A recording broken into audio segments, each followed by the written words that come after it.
Saudaraku yang kasih dalam Tuhan, hari ini izinkan saya share tentang 7 kunci kemenangan di tahun yang baru atas setan, kutuk, dan serangan kuasa kegelapan. Karena saya percaya betul kita adalah pemenang. Ayo sama-sama bilang sama saya pemenang. Ayo sama-sama bilang, saya pemenang. Ayo lebih semangat lagi, saya pemenang.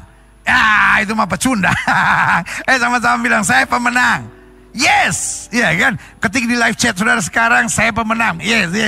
Kita mau deklarasikan, saya pemenang. Yes. Woo. Dan sekarang saya mau bagi 7 kunci kemenangan di tahun yang baru atas setan, kutuk, dan serangan kuasa kegelapan. Iya kan? Jadi hari ini kita main yang Pak Daud Tony punya.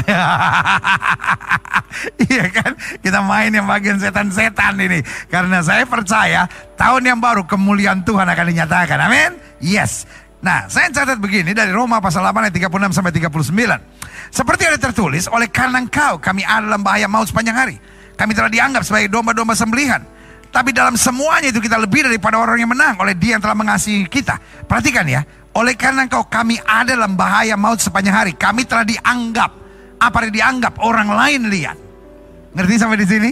Iya kan? Orang lain lihat, wah orang Kristen kok tantangannya banyak, orang Kristen kok persoalannya banyak. Tapi lihat, kitanya bilang apa? Tapi dalam semuanya itu, kita lebih daripada orang yang menang. Oleh Dia yang telah mengasihani kita. Kenapa? Orang menang baru bisa bahagia. Ya kan? Ketika mendapat segalanya, kita lebih. Artinya, walaupun belum menang, kita hidup oleh iman. Kita percaya bahwa Dia melakukan perkara-perkara dahsyat. Haleluya. Makanya ayat 38 dikatakan apa? Sebab aku yakin bahwa baik maut maupun hidup, baik malaikat-malaikat maupun pemerintah-pemerintah, baik yang ada sekarang maupun yang akan datang. Ayat 39 bilang apa? Coba lihat ayat 39-nya. Atau kuasa-kuasa baik yang di atas maupun yang di bawah, ataupun suatu makhluk lain, tidak akan dapat memisahkan kita dari kasih Allah yang dalam Kristus Yesus Tuhan kita. Dengan lain kata, setan pikir kalau kita dalam masalah kita akan jauh dari Tuhan. Setan pikir kalau kita dalam tekanan kita akan mengeluh. Tapi kita yang ada di dalam Kristus. Saya bangga lihat jemaat dari gereja 1 jam saja ini. Saya percaya roh kemuliaan Tuhan ada pada saudara. Karena itu kita pastikan mau dalam keadaan apapun kita makin mengandalkan Tuhan. Makanya saya yakin 2022 harus jadi tahun kemenangan. Yes. Yang setuju bilang yeah. 2020 harus jadi tahun kemuliaan. Kenapa? Karena tidak ada yang bisa pisahkan kita dari kasih Kristus. Karena Allah beserta kita, tidak ada yang bisa pisahkan kita dari kasih Kristus. Ketelanjangankah, pedangkah, malapetaka, marah bahaya justru akan membuat kita makin dekat dengan Tuhan. 1 Petrus 5 ayat 8 sampai 10. Sadarlah. Nah, sekarang kita dapat jawabannya. Kenapa kita seperti korban sembelihan itu?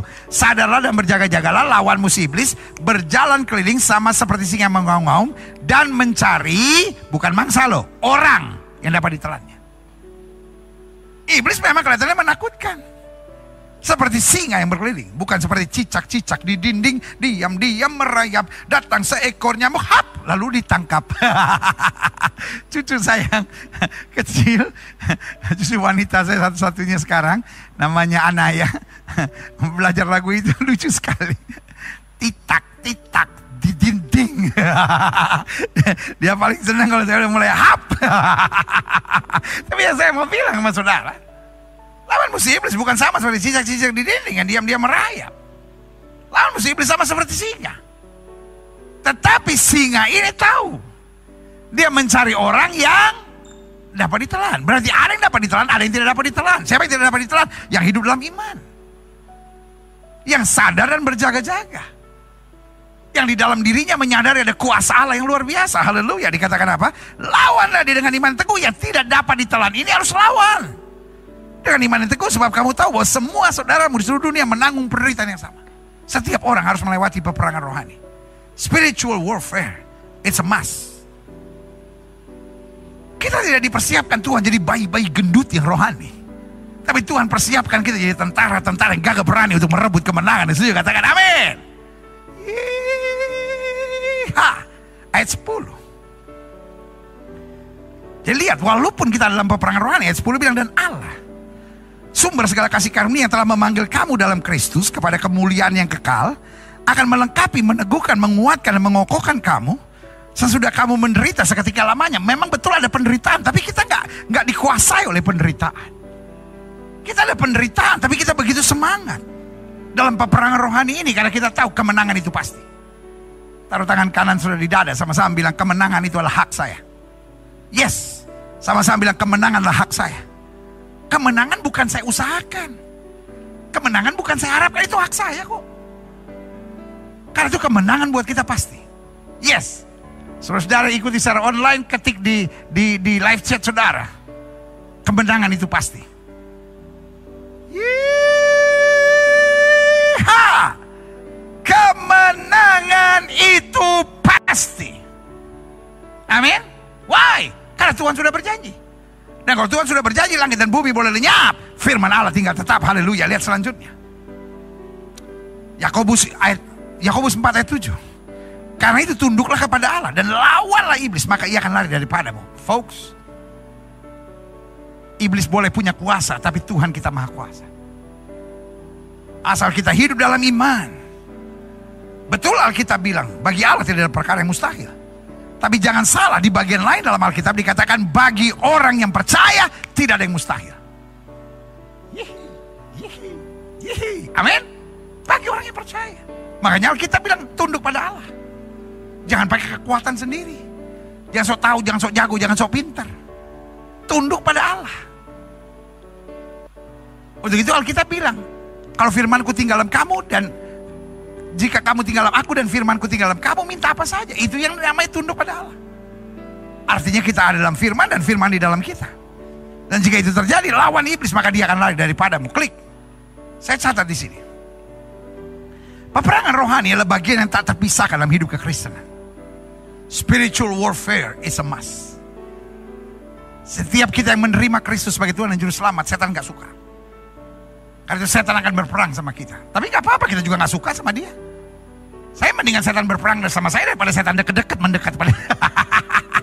Ada orang Kristen kalau dengar, wah iblis akan memerangi kamu. Aduh pendeta, kenapa sih iblis mau menyerang kita terus? Memang itu kerjaannya. Saya lebih senang iblis perangi saya daripada iblis berkawan sama saya. Ngapain berkawan sama iblis? Kayak lagunya siapa, Iwan Fals, berteman dengan iblis yang baik hati, enak aja. Iya kan? Sembarang-sembarang. Iya kan? Jangan takut. Spiritual warfare is a must. Makanya Alkitab bilang, kenakan seluruh perlengkapan senjata Allah supaya kamu dapat bertahan dan mengadakan perlawanan pada hari yang gemilang itu. Selanjutnya klik. Berarti Alkitab jelaskan buat kita peperangan rohani itu sesuatu yang normal dan melanda semua. Gak usah sibuk kalau bilang, pendeta kenapa sih pendeta setan terus menyerang saya. Aduh udah lama nih di GSJS, pendeta Dautoni gak datang supaya pelepasan. Iya kan? Kadang-kadang kita pikir, aduh setan terus menyerang, gak apa-apa dia terus menyerang. Memang itu kerjaannya. Tapi kemenangan tetap harus kita rebut. Kalau dia menyerang, lawan. Kalau iblis menyerang, diam, lawan. Kalau iblis menyerang, kalau iblis menyerang, lawan. Iya. Kalau saya bilang kalau iblis menyerang, saya bilang lawan ya. Kalau iblis menyerang, lebih semangat. Kalau iblis menyerang, lawan. Iya. Kalau iblis menyerang, lawan. Kalau iblis menyerang, lawan. Kalau iblis menyerang, lawan. Jangan kalau iblis menyerang, iblis nyerang saya. Klik. Normal dan melanda semua. Normal artinya tidak membutuhkan alasan yang spesifik. Kadang-kala without nothing, out of blue. Kita lagi senang-senangnya di keluarga. Kita lagi dekat sama Tuhan. Kita lagi pelayanan asik-asik. Tiba-tiba anak kita hamilin orang. Tiba-tiba kejadian ini terjadi. Tiba-tiba orang kantor berkhianat. Tiba-tiba ada fitnah ini terjadi. Itu yang saya bilang. Normal artinya tidak membutuhkan alasan yang spesifik. Tiba-tiba kita difitnah orang, tiba-tiba kita dikhianati orang. Melanda semua artinya tanpa terkecuali. Tidak ada seorang pun yang dapat menghindari. Mungkin sudah menatap saya dan berkata, aduh puji Tuhan pendeta, saya ikut Tuhan tapi gak ada peperangan rohani. Oh belum. Berarti bentar lagi saudara. Jadi sekali lagi ya, peperangan rohani itu normal, gak butuh alasan. Tiba-tiba aja iblis menyerang. Iblis gak tahu diri, gak punya peri kemanusiaan. Ya kan? Dan melanda semua. Tanpa terkecuali, klik. Nah saya pelajari, satu-satunya jalan bukan Kita berdoa supaya tidak diserang, tapi pastikan kita siap. Kita kuat, serta kita rebut kemenangan. Sama-sama bilang, saya siap, saya harus kuat, dan saya pasti rebut kemenangan. Yes, haleluya. Klik. Selanjutnya saya pelajari. Apa area yang seringkali diserang iblis? Nah, ada 7 area yang seringkali diserang iblis. Yang pertama, pikiran dan hati. Sampai pikiran kita kalut, hati kita penuh kepahitan, kebencian, lalu ambisi duniawi. Yang kedua yang diserang iblis itu mulut kita. Mulut kita tiba-tiba mengutuk, mulut kita mengeluh, mulut kita bersungut, mulut kita mengucapkan kata-kata yang sia-sia. Ada banyak rumah tangga ribut sebetulnya bukan karena setan, tapi mulut istri yang kejam, mulut suami yang kasar, ya kan? Sehingga akhirnya nggak ada damai. Kita cuma berkata, lu setan, keluar, kenapa rumah tangga saya ribut? Setannya bilang, mulut lu. Congore. Orang Surabaya kalau ngomong, congore. Iya kan? Iya kan? Jadi area yang seringkali diserang iblis, pikiran dan hati, 2 mulut, 3 karakter. Sampai kita tuh, orang itu arogan gitu, sombong. Karakter kita gak mau berubah gitu. Kita Kristen, kita ke gereja. Tapi karakter kita tuh benci gitu, dendam, lalu iri, lalu kemudian pelitnya minta ampun gitu ya kan. Selanjutnya kesehatan kita. Iblis bikin kita sampai ngerasa gak kuat, sakit, stres gitu ya kan. Jadi kesehatan kita terus terganggu. Lalu yang kelima, area yang seringkali diserang iblis yaitu keluarga. Rumah tangga ribut, istri selalu nuntut, gak bisa bersyukur, suami berkhianat, gak bisa jujur gitu, selalu buat penipuan tertentu gitu ya kan. Dan akhirnya apa yang terjadi? Area yang diserang iblis pertama pikiran hati, mulut, karakter, kesehatan, keluarga. Yang keenam keuangan. Kadang-kala bukan cuma short, tapi memang gak bisa ngendaliin uang. Sehingga uang berapapun habis. Gak pernah bisa bersyukur. Selalu yang dia lihat yang lebih atas. Karena kalau udah keuangan bermasalah, maka hidup kita jadi bermasalah. Pelayanan kita jadi bermasalah. Sukacita kita jadi terganggu.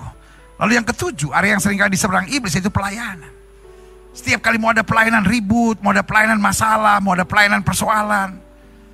Sampai akhirnya orang malas mau melayani. Aduh udah enggak deh. Dan iblis tepuk tangan. Aku berhasil.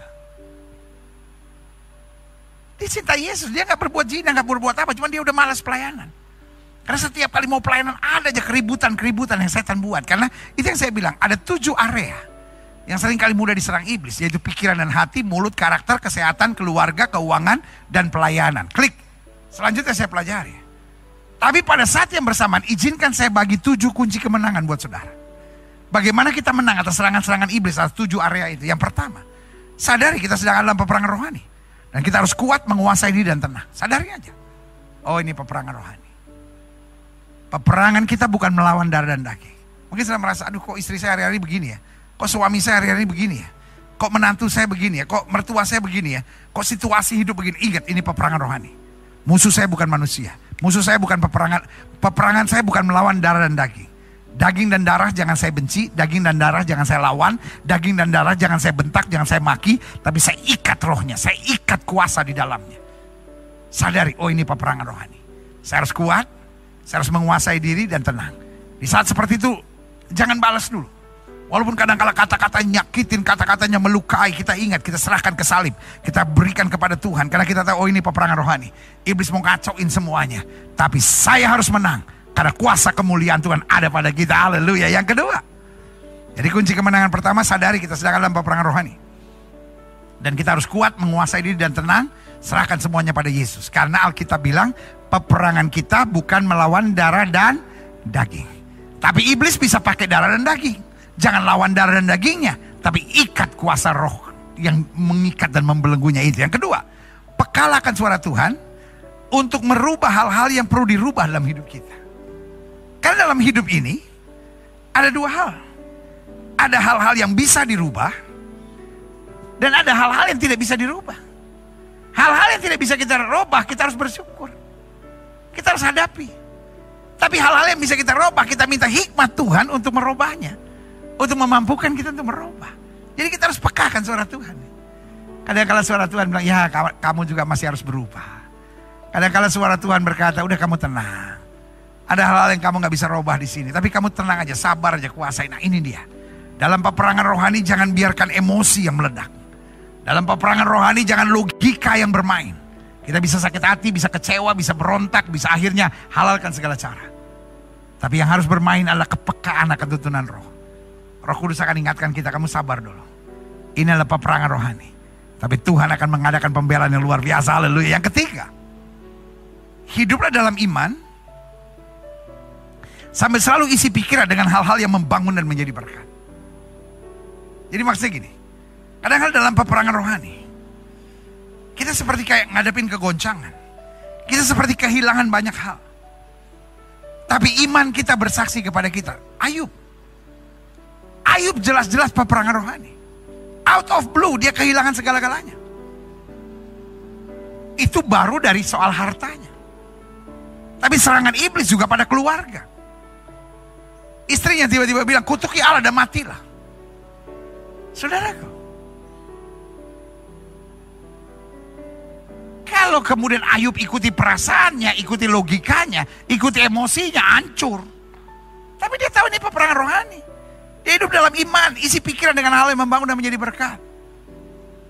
Dia bilang, apa kita hanya mau menerima yang baik dari Allah dan tidak mau menerima yang tidak baik? Tuhan yang memberi, Tuhan yang mengambil, terpuji nama Tuhan. Itu yang saya bilang, dia hidup dalam iman. Waktu Yusuf dibuang ke dalam penjara, Yusuf tahu persis itulah peperangan rohani. Dia tahu dia gak salah. Dia tahu Potifar sama istrinya dipakai setan. Dia gak datangin Potifar sama istrinya dan berkata, hei, kamu orang dipakai setan. Enggak, dia doa. Dia hidup dalam iman. Dia isi pikirannya. Karena itu dia buat sebuah kalimat yang luar biasa. Manusia boleh mereka-rekakan yang jahat, Allah mereka-rekakan untuk kebaikan.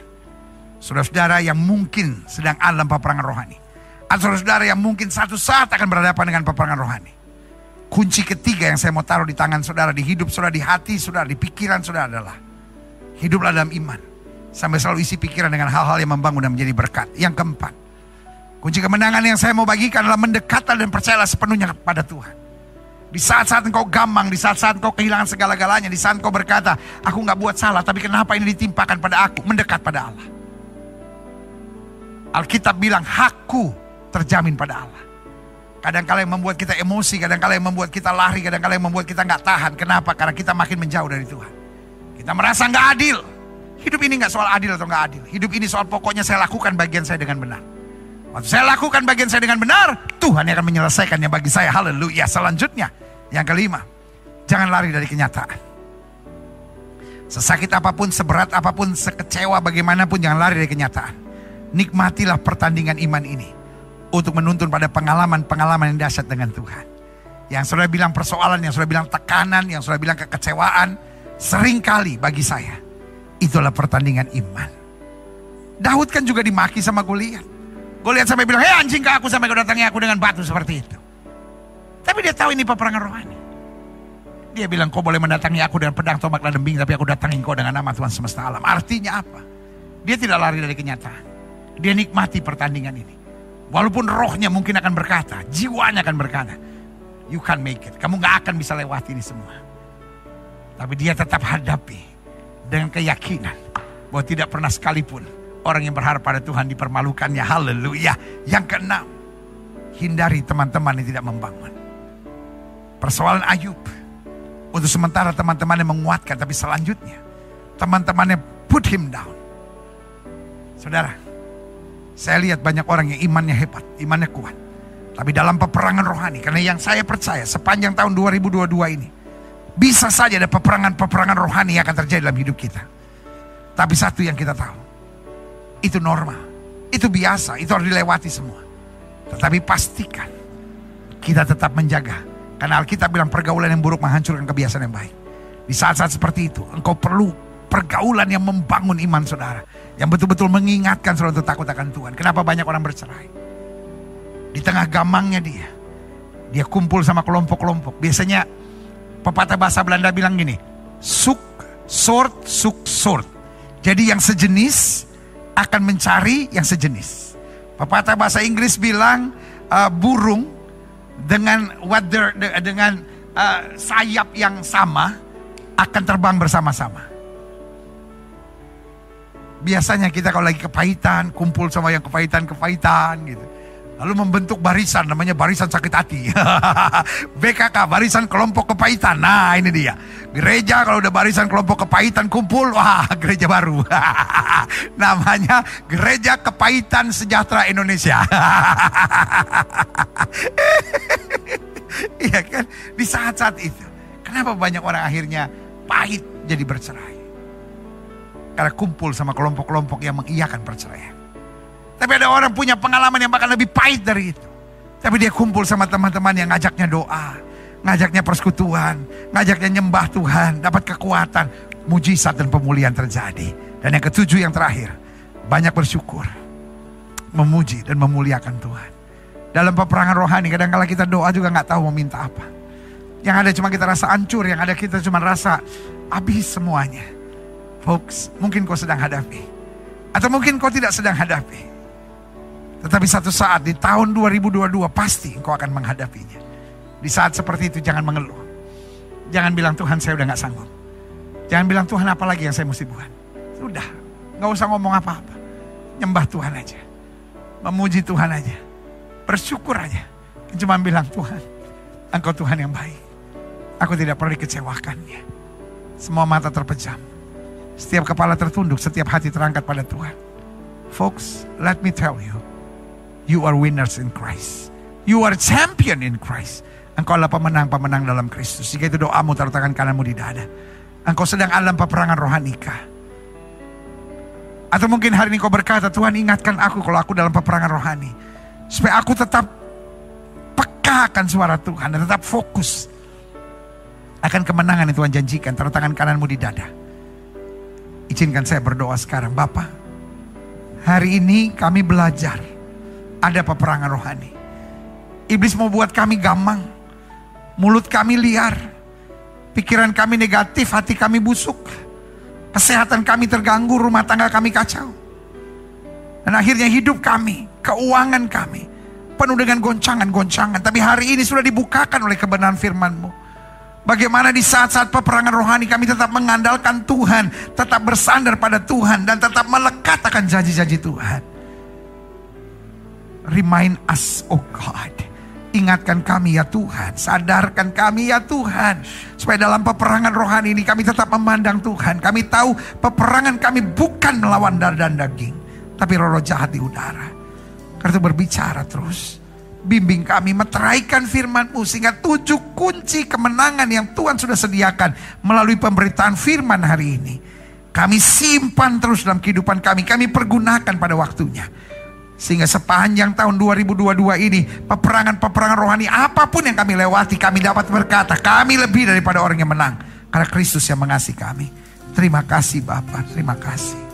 Hamba juga doa buat yang sakit. Setiap orang yang sakit, letakkan tangan kananmu di bagian tubuh yang sakit. Kami tolak sakit penyakit, kami tolak kelemahan tubuh, kami tolak campur tangan kegelapan. Kami patahkan kuasanya di dalam nama Yesus. Saya sakit penyakit keluar dalam nama Yesus. Kuasa kesembuhan, berkat, mujizat mulai terjadi. Karena kami percaya Yesus kami tidak berubah dulu kemarin, hari ini dan sampai selama-lamanya. Dengan iman kami nyatakan oleh bilur-bilur Yesus kami yang percaya sudah dijamah dan disembuhkan Tuhan dengan kuasa yang luar biasa. Terima kasih Tuhan Yesus. Terima kasih Tuhan Yesus. Kami imani oleh bilur Yesus kami sembuh. Haleluya. Haleluya. Amin.